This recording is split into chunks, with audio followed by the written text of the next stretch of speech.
So let me bring up this because I think it is a very important topic. And I was not BSing you, Joe, when I said this. I think this is a disgrace. It's one thing to get rid of, to not do Muppet Productions anymore. But just like this person on X says, there is no room for MuppetVision at Walt Disney World. It should be rebuilt somewhere else. It is Jim Henson's final Muppet project, not just a film, but an artist installation theater piece, and deserves to live in his memory. This is more than just a regular park attraction. And I completely agree with that. Unfortunately, they're closing MuppetVision. That's my friend Tough Pigs right there. That's the #1 Muppet site on the internet, run by a couple of great guys, including my friend Joe Hennis. So they know Muppets. You're reading, and Disney owns Jim Henson Studios, or Jim Henson's IP, right? They own the Muppets. They don't own. Yeah. They don't own all the Jim Henson properties, but they own the Muppets. They own the Muppets. Okay. Yeah, I would argue that the Dark Crystal, Labyrinth, Fraggle Rock, those are all owned still by the Henson Company, and Sesame Workshop owns all the Sesame Street characters. And I would argue that the Muppets I'm not taking Mickey Mouse down, but I would say they're more relevant, or just as relevant as Mickey Mouse to the history, even though Disney didn't acquire them till later. And also puppetry. This is a big blow to puppetry. And I think if I can remember, did they have actual puppets in the ride, they're animatronics? They're animatronics of Waldorf, Statler, Bean Bunny, and the Swedish Chef. And there is a walk around Sweetums who comes out into the audience. And kids loved it when I was there. I was an adult when I saw it. Kids loved it. It's a phenomenal attraction, and here is the thing that really makes this a bitter pill to swallow. Look, there's a hard truth we got to admit here. If you love theme parks, if you love like the Disney theme parks, there's a very hard truth that you have to come to live with, and that is, in order for the parks to expand and in order for new things to come in, sometimes hard decisions have to be made, and classic attractions do have to be closed because there's no room. And you have to look at, well, how many people is this attraction still drawing? You have to look at all these things. And sometimes as the fans, we see a classic attraction close and it breaks our heart. And we're like, that's a classic attraction. It shouldn't go. But these Jaws, Back to the Future at Universal. Oh, man, right. But these, by the way, Universal, unlike Disney, Universal is merciless. They don't have any sympathy. Like Disney is more apt to keep something because it's classic. Universal is just slash and burn. If it's an old IP, they'll get rid of it. But with MuppetVision, here is what is such a hard pill to swallow. This doesn't have to happen. If there was literally nowhere else in the park to put Monsterland, I think you could say, well, it's a tough decision, but this is an old IP. This isn't drawing as many people, and we have nowhere else to put this new thing. But that's not the case. This is a map of the Disney Hollywood Studios. And over here on the side, we have Animation Courtyard. And this is a big empty space that it used to be used back in the day when the Disney MGM Studios was a working production. They did actual animation on site, and you could go in and tour and watch the animators animating actual films that would come out in the theater. This has not been utilized for years. And right now, this is a meet and greet space. There's last time I was there, Joe, though, I don't know if they still did it, but that you used to be able to go and they teach you how to draw, and they had like instruction and videos, and they haven't done that in years. Oh, okay. I didn't know that. That's long gone. This is a meet and greet space. There's something there called Star Wars Launch Bay, where you can get your picture with Darth Vader and Kylo Ren and Chewbacca. Something that could easily be moved. It's a photo op space. You see the Mickey ears there at 53. They do some Disney Junior meet and greets there. It's a big empty space used for meet and greets. So when and the current Muppet Courtyard, you'll see it's at 26, where it says Grand Avenue, all the way on the other side of the Animation Courtyard's a much bigger space. It's a much bigger space that is not being utilized for anything except some photos with characters. So when this word came out that the Monsterland was coming, there were rumors that they were going to shut down MuppetVision for it. And a lot of people kept saying, you're panicking. No, that's not going to happen. That is not going to happen. It's going to be an animation courtyard. That's a much bigger space. That's where they're going to put it. And a lot of people were saying, don't get all excited. Don't worry. Don't panic. This isn't going to happen. Animation courtyard is the logical spot to put this. And it's not what they're doing. So do you know? Disney literally could have their cake and eat it too. You could keep Muppets and have Monsterland. Your take is that they could still put this near somewhere they're not using it and still not have to close it down. You could have both. This is not a case where you have to choose to close something to build something new. Do we know this for a fact, though? How do we know they're not moving it? How do we know they're not moving it? It is like I go to that ride all the time. I go to that ride all the time. It's always full. It is a hit, and I know Disney loves it. I know they do. I think they made an announcement. Yeah, they announced today that they're going to move it somewhere else. You could go for a limited time if you still want to go before it closes. But I was saying, Joe, we don't necessarily know for a fact that they can just expand without just replacing something that's just there. I know they do expansions in the past, but I don't know what's happened with there. And not to get political with DeSantis, I don't know. There's a whole committee. I don't know if there's an expansion rule. They can't expand more, and maybe they don't want to replace the animation thing. I don't know. They're cooking something up because Universal is gonna. And honestly, if they're replacing this, they're probably going to put something else in animation. I promise. Yeah. Maybe they did close it, but I promise, Joe, it'll come back. Because they're cooking. I don't think so. I don't think it will because you're talking about MuppetVision isn't just a movie where you just play the movie. There's an entire theater with animatronics. Absolutely, it would be very, very pricey to rebuild this. Now I've heard some. No, they're not going to. They're going to move it. I literally that's why I said move it. They're going to move the whole box. It's a box. I don't think it's essentially one giant box that they could move around. I think that would be very costly. I think it would. But it's Disney. I think it would be much easier to just build the new thing somewhere. And the news coming out today, all the official Disney sources, nobody is saying it's being moved. They're all saying it's closing. Yeah, Disney doesn't know where to move it to. One thing I've heard suggested is that Disney could potentially move it to Epcot because there was a 3D space located right next to the Journey into Imagination. It's where Captain EO used to play, but that would require an entire retrofitting of that theater to put in the animatronics. It would be incredibly pricey.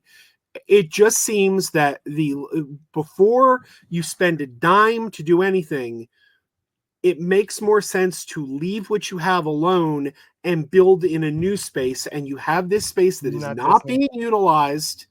And if this goes away, I don't see it coming back. Now, here's the thing. I think it's not too late to save this. I think if Disney hears the blowback, they have time to change the plan.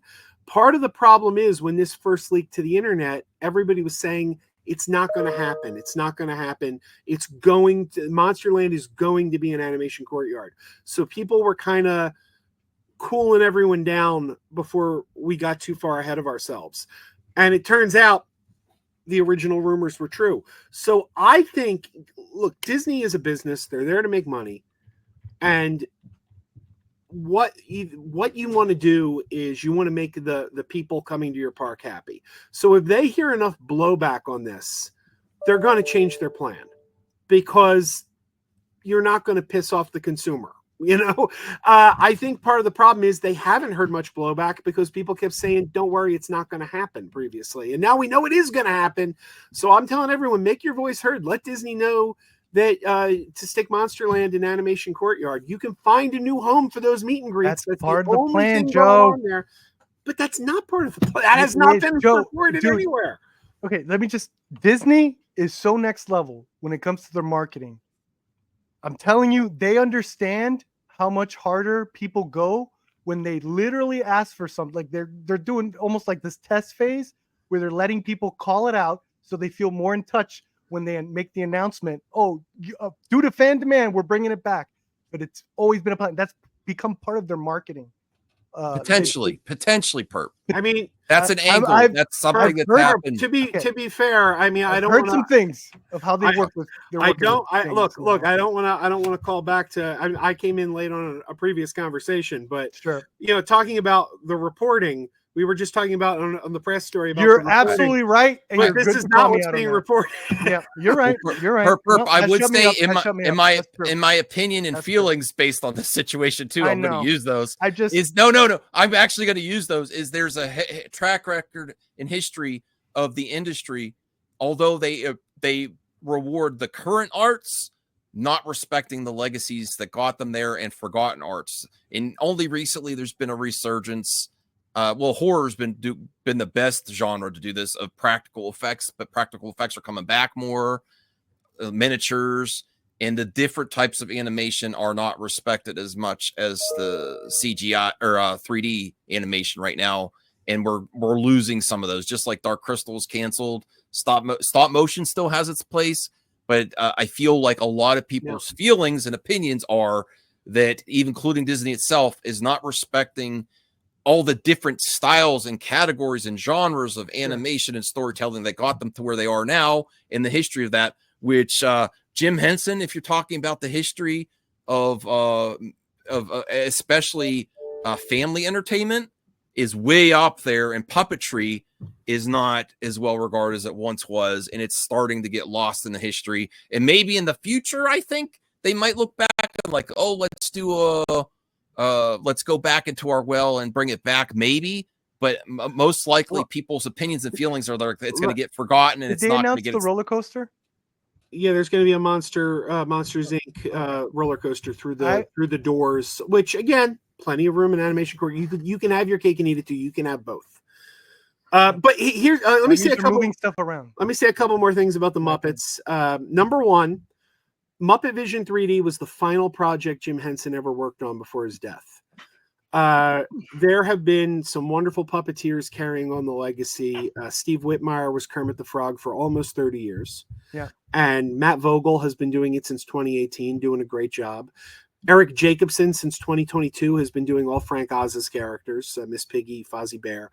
But this particular project, MuppetVision 3D, multiple shows a day at Walt Disney World. You can walk in to any show any day of the week, and you're still watching Jim Henson perform Kermit the Frog, not Whitmire, not Matt Vogel. It's Jim Henson. You're watching Frank Oz perform Miss Piggy and Fozzie Bear. It's the last thing Henson ever worked on, and it has a purity to it in that it's still the original Muppet performers playing the characters that they made famous. And with all respect to the legacy puppeteers, whom I've met most of them, wonderful people, they're as good as Whitmire and Vogel are. There's something special about watching Jim Henson perform Kermit the Frog. Yes. And this is there, and it's standing every day. Anyone, this could be some kid, the Muppets isn't the most popular IP anymore. This could be some kid's first exposure to the Muppets. Parents take him to Disney World. Hey, let's go. Deserves to be. I think it deserves to be propped will. up in the history of Disney now that they own it. It doesn't deserve to be forgotten. I think Disney knows the importance of that show, and there is a let's little. put it this way. Okay, the Willow show. If the Willow show comes back, would you believe me that was set up for something like the kind of a calling back to almost feel like bring something back with a fan desire that will go along with the Willow 4K? No, you wouldn't believe that. Keep in mind, they're setting up something for the Muppets, man. Okay, look, there is a sliver of good news, and they agree with Joe that is going, no matter what, that's a classic vault, that's going to go into Disney vault, and they're going to want to show that to the public what Jim Henson did. They're going to do something special. Maybe it's a new remodeling or something. I just don't. It's still going to be the same footage. I'm telling you, they know what that is. Well, look, we do have a sliver of good news. There is. Let me see if I can get a bigger map. That map is kind of smaller. It's not showing the entire park. But last year, the band Aerosmith kind of became a little controversial. And there is a Disney attraction at the Hollywood Studios called the Rock and Roller Coaster, which is themed to the band Aerosmith. And ever since Loving an Elevator. Yeah, ever since the controversy, there has been rumors that Disney's going to retheme that and take Aerosmith out of the ride. And there was a rumor going around that was confirmed today. So Animation Courtyard, this is the bigger map. We can see Animation Courtyard. If we go down to Sunset Boulevard, over in this corner is where the Rock and Roller Coaster is located. And whereas we lose the Muppets in one area, we're gaining them in another. It's now been officially confirmed today that instead of the Rock and Roller Coaster starring Aerosmith, it is now the Rock and Roller Coaster. It will be the Rock and Roller Coaster starring Dr. Teeth and the Electric Mayhem. So the Muppets are moving to the Rock and Roller Coaster, which is awesome. Yeah. But again, this is the next generation performers, whom I love. Billy Beretta. Billy Beretta is Dr. Teeth. Great guy. But it's not Jim Henson as Dr. Teeth. You know, so I love those guys. You think there's going to be Muppets in this roller coaster? Oh, yeah. It's going to be Dr. Teeth music. I think they're just going to do like glowing. Like, have you been to the Aerosmith roller coaster? Yeah. The Aerosmith's in the pre-show. How are they going to put Muppets in there? It goes so fast. You can't have Muppets. Did you see the pre-show? What? Oh, the pre-show will have Muppets. Yeah, the pre-show and the music. That's the actual coaster. It's like you're not going to be able to see shit. Yeah, they're not going to play Aerosmith music anymore. They'll play Dr. Teeth now. That's amazing. So that's better in my opinion. I think that's great. But again, let's preserve the original performers and their work as well. I agree. They will. I don't share your confidence. Joe's right. I don't share your confidence Joe's based right. on feelings and watching the industry based on that. Joe is correct. Trust the publications. You got me.